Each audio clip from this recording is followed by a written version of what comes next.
The government's been in court to try to push through plans to downgrade parts of Lewisham Hospital. Back in the summer, a judge ruled that the Health Secretary, Jeremy Hunt, acted outside his powers when he decided the A&E and maternity units should be cut back.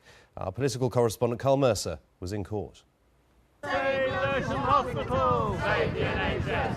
Their familiar chants at a familiar location. Campaigners for Lewisham Hospital back again at the High Court today. Save the NHS! It was a year ago tomorrow that their campaign to save their local A&E and maternity units started.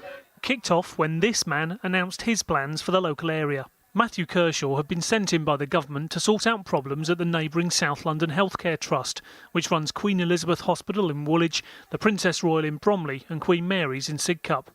He decided the only way he could rescue them was to downgrade some services at Lewisham. After some tweaks, the Health Secretary agreed. I respect and recognise the sense of unfairness that people feel because their hospital has been caught up in the financial problems of its neighbour.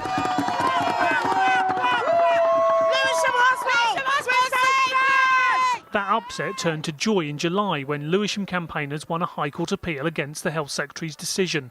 But now the government is appealing. In many ways, the argument in this case is a simple one. Did the administrator sent in to sort out the problems at South London Healthcare Trust have the right to make decisions which affected the future of another, that being Lewisham?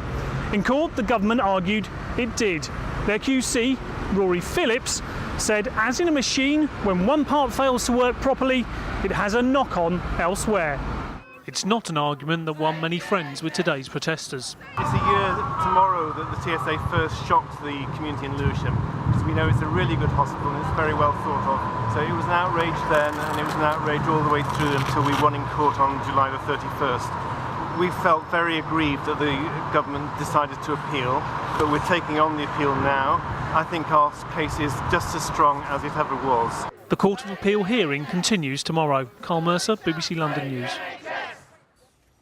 Investigators say vessels used for sightseeing tours on land and water should be banned until problems that sparked a fire on one of them last month are resolved.